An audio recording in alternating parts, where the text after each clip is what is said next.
औज़ुबिल्लाहि मिनश्शैतानिर्रजीम बिस्मिल्लाहिर्रहमानिर्रहीम। Second year physics Karachi board science के तमाम स्टूडेंट्स को खुश आमदीद। Very warm welcome to all of you. कि जैसे कि आपके इल्म में है कि आपकी कराची बोर्ड की जो टेक्स्ट बुक है फिज़िक्स की सेकेंड ईयर की, वो इस साल चेंज हुई है, न्यू बुक आ गई है। जैसे आपके फर्स्ट ईयर में 14 चैप्टर्स आपने पढ़े, ऐसे सेकेंड ईयर में भी आपके 14 चैप्टर्स आपको कवर करने हैं, जिनका आगाज़ यूनिट नंबर 15 से हो रहा है, जिसका नाम है मॉलिक्यूलर थ्योरी ऑफ गैसेस। तो याद रहे बेटे कि अब जो 2025 में आपका एग्ज़ाम आएगा वो इस न्यू बुक से ही आएगा। तो इस सिलसिले का आगाज़ हम लोग आज करने जा रहे हैं कि इस न्यू बुक में हम एमसीक्यूज़ के पोर्शन को कवर करने की कोशिश करेंगे। पहले कि चैप्टर 15 आपका पहला चैप्टर न्यू बुक का, फिर 16 और 17 ये तीन चैप्टर आपके कनेक्टेड हैं। थर्मल फिजिक्स यानी कि हीट का पोर्शन हमें कवर करना है इन तीन चैप्टर्स में। तो आज हम पहले चैप्टर की तरफ आ गए हैं 15 पे, मॉलिक्यूलर थ्योरी ऑफ गैसेस। इनके एमसीक्यूज़ को आज हम सॉल्व करेंगे और अंडरस्टैंड करेंगे कि करेक्ट ऑप्शन क्या है, उसकी वजह लॉजिक क्या है। आई होप आप सब अब इस पॉइंट को समझ गए होंगे कि आपका जो नेक्स्ट ईयर एग्ज़ाम है वो इस न्यू बुक से लिया जाएगा।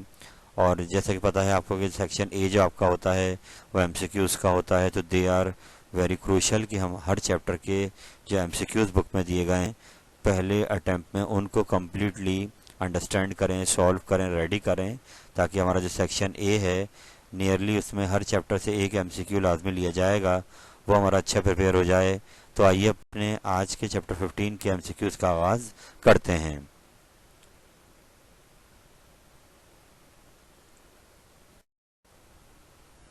तो बड़ा ये चैप्टर 15 का पहला एमसीक्यू बहुत आसान सा है, आपके सामने आ गया है।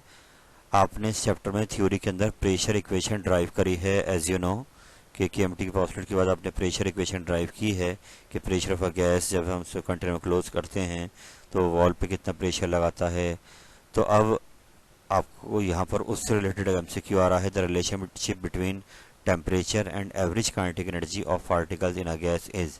ये प्रेशर इक्वेशन जिसको हमने आगे जनरल गैस इक्वेशन यूज़ कर कर टेम्परेचर के फॉर्म में बनाया था, तो आपको याद आया होगा कि हमने एंड में रिलेशन एक बनाया था कि टेम्परेचर का रिलेशन डायरेक्ट होता है काइनेटिक एनर्जी की। तो आप देख सकते हैं वो रिलेशन कि उल्टा पे काइनेटिक एनर्जी आ रही है, राइट साइड पे क्या आ रहा है, टेम्परेचर। तो यहाँ से आप देख सकते हैं काइनेटिक एनर्जी प्रोपोर्शनल है किससे, टेम्परेचर के। तो यहाँ पर आपसे सवाल यही किया जा रहा था कि बताइए क्या रिलेशन है टेम्परेचर और एवरेज काइनेटिक एनर्जी का, तो इसका डायरेक्टली प्रोपोर्शनल का रिलेशन आ रहा है, इसलिए सेकंड ऑप्शन आपका बी ऑप्शन करेक्ट है। आई होप ये एमसीक्यू आपको आसान लगा होगा। Second option is the correct answer. नीचे लॉजिक बयान कर दी गई है इसकी। आप प्रेशर इक्वेशन में जब टेम्परेचर वाला रिलेशन ड्राइव करते हैं तो वहाँ ये बात प्रूव हो जाती है कि टेम्परेचर का ताल्लुक डायरेक्ट है किससे, काइनेटिक एनर्जी से। आई होप क्लियर हो गया होगा। चलते हैं आगे।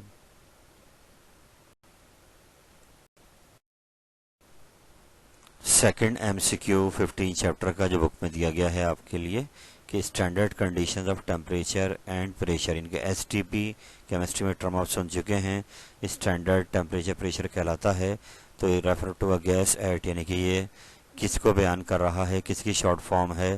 तो ये बता रहा है एक ऐसी गैस के बारे में जिसका टेम्परेचर 0 डिग्री सेंटीग्रेड है और प्रेशर 1 एटमॉस्फेयर है। देख सकते हैं यहाँ पर, देखिए मुख्तलिफ अंदाज में लिखा हुआ है कि एसटीपी से मुराद 180 प्रेशर, 0 डिग्री सेंटीग्रेड, यही बात यहाँ लिखी हुई है। तो यह बात क्लियर हो गई कि बाकी ऑप्शन सारे गलत हैं और फर्स्ट ऑप्शन करेक्ट है कि एसटीपी के अंदर टेम्परेचर 0 डिग्री सेंटीग्रेड या 273 केल्विन होता है और प्रेशर 1 एटमॉस्फेयर होता है, इसलिए पहला ऑप्शन आपका करेक्ट है। चलते हैं आगे।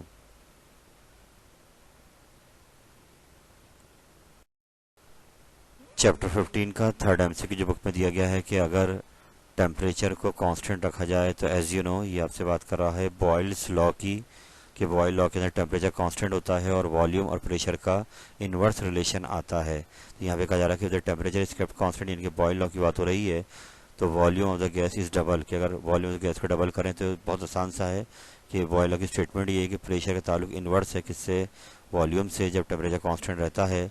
तो अब यहाँ पर अगर हम वॉल्यूम को डबल कर रहे हैं तो प्रेशर आपका हाफ हो जाएगा अपनी एक्चुअल वैल्यू का। तो first option is the correct answer. I hope ये आपको आसान लगा होगा कि बॉयल्स लॉ से रिलेटेड एमसीक्यू आया कि अगर आप वॉल्यूम डबल कर रहे हैं तो प्रेशर इन्वर्सली प्रोपोर्शनल की वजह से हाफ हो जाएगा।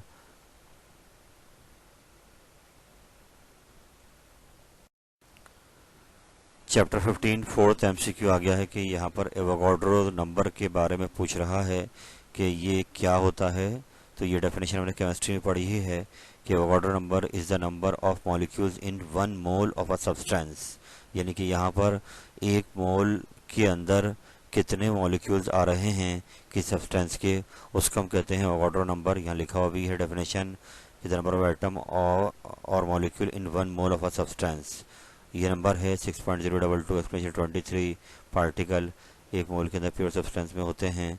तो यहाँ पर बस आप ये याद रखें कि ये मॉलिक्यूल हैं 1 मोल के अंदर किस सब्सटेंस के, इसलिए पहला ऑप्शन आपका करेक्ट है।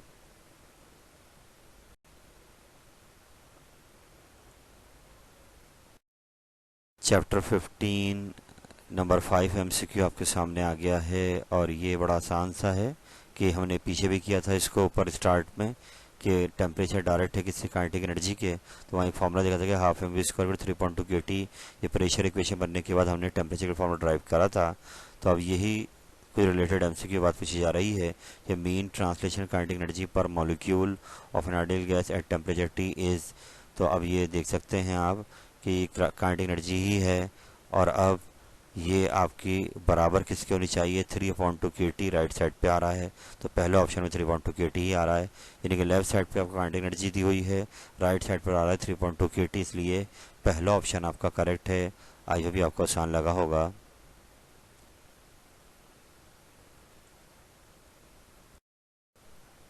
नेक्स्ट एमसीक्यू जो चैप्टर 15 का आ गया है जिसका नाम है मॉलिक्यूलर थ्योरी ऑफ गैसेस। इस चैप्टर का जो नंबर 6 एमसीक्यू है the normal human body temperature. ये बड़ा आसान सा सवाल पूछ रहा है आपसे कि the normal human body temperature is, तो ये 37 डिग्री सेंटीग्रेड होता है और 98.6 डिग्री फ़ारेनहाइट। तो इस एमसीक्यू याद करना ही पड़ेगा कि बस जो नॉर्मल टेम्परेचर है कि बॉडी का वो 37 डिग्री सेल्सियस या 98.6 डिग्री फ़ारेनहाइट है, बाकी ऑप्शंस आपके गलत हैं क्योंकि वो इससे दूर हैं। तो बस ये सिंपल आपको याद करना है।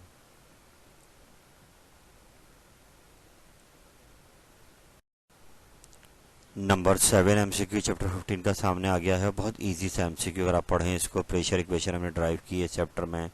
तो प्रेशर पी, डेंसिटी रॉ और average speed of molecule of an gas are related by the equation. तो बिल्कुल सिंपल आपसे प्रेशर इक्वेशन का फार्मूला मांग रहा है और हमने पढ़ा था P=1/3 रॉ वी स्क्वायर, कि पी प्रेशर हो गया, रॉ डेंसिटी और वी इसकी एवरेज स्पीड हो गई। तो ये थर्ड ऑप्शन सी इसका करेक्ट है, बाकी सब ऑप्शंस गलत हैं। आई होप बात समझ में आ गई होगी। Third option is the correct answer. चलते हैं आगे।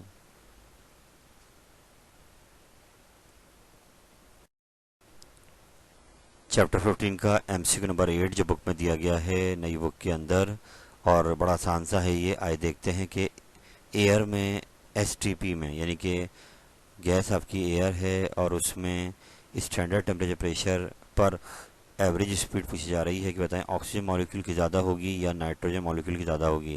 तो बेटा इसके लिए आपको प्रॉपर फार्मूला यूज़ करना पड़ेगा जिसमें temperature formula gamma R T upon M, यानी कि आपको ये गामा रखना पड़ेगा, आर रखना पड़ेगा, मास रखना पड़ेगा उस मॉलिक्यूल का जैसे ऑक्सीजन की निकाल उसका रखना पड़ेगा। तो ये दोनों की तकरीबन सेम आती है। 420 एक की आएगी तो 500 मीटर पर सेकंड दूसरे की आ रही। तो नियरली हम कहते हैं कि दोनों की वेलोसिटीज़ जो एवरेज स्पीड मांग रहा है एसटीपी के अंदर एयर में वो दोनों की सेम आती हैं। कैलकुलेटर आप चेक कर लीजिएगा। तो equal two is the correct answer.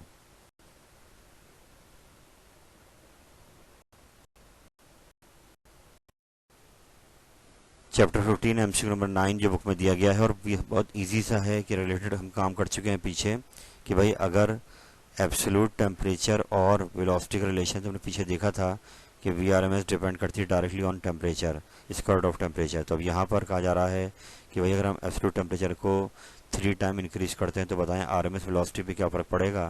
तो क्योंकि वो proportional under root times T के, तो अगर आपने टेम्परेचर 3 टाइम बढ़ाया तो VRMS √3 टाइम क्या हो जाएगी, बढ़ जाएगी। इसलिए थर्ड ऑप्शन, सी ऑप्शन आपका करेक्ट होगा। आई होप बात समझ में आ गई होगी कि आप अगर टेम्परेचर को 3 टाइम बढ़ाएंगे तो VRMS पे √3 टाइम्स क्या आएगा, इंक्रीज आएगा। चलते हैं आगे।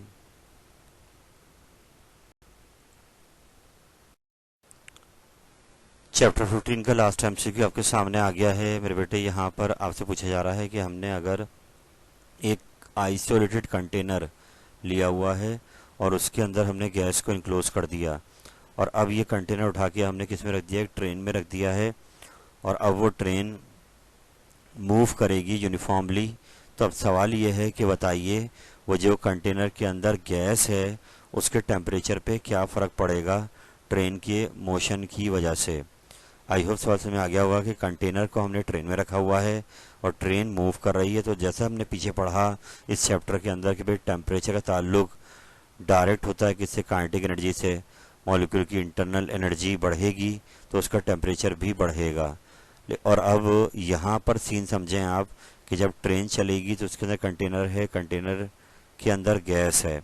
तो अब यहाँ देखें, इसको यूँ समझें आप कि जो इंटरनल एनर्जी का इंक्रीज है वो आप डिग्री ऑफ हॉटनेस होता है टेम्परेचर।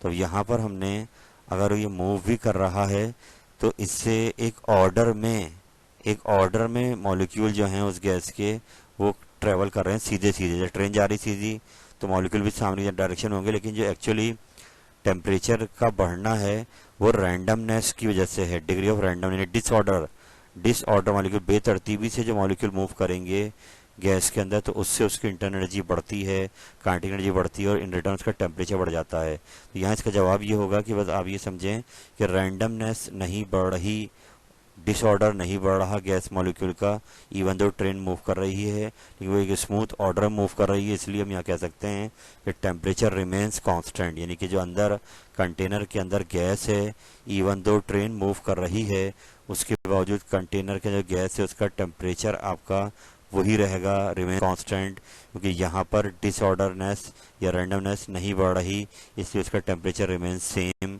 आई होप बात समझ में आ गई होगी।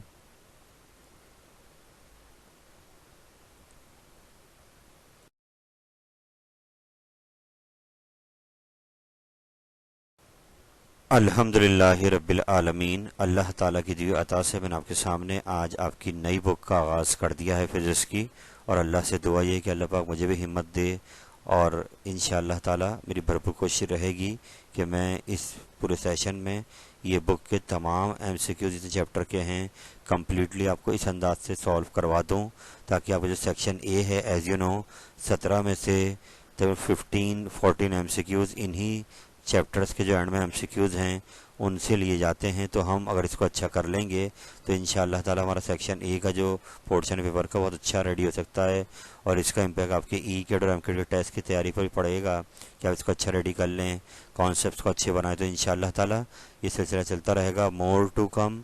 बस आप से रिक्वेस्ट ये है कि आप इससे भरपूर फ़ायदा उठाएं और इसको बार बार दोहराएं और इन MCQ को स्ट्रॉन्ग करें, ताकि एग्ज़ाम में जब चैप्टर्स को MCQ आए तो इंशाल्लाह आपका सही हो जाए। इस उम्मीद के साथ आप इस पैकेज से भरपूर फ़ायदा उठाएंगे। अल्लाह ताला आपका हमें नासिर हो। फ़ी अमानिल्लाह। अल्लाह हाफिज़।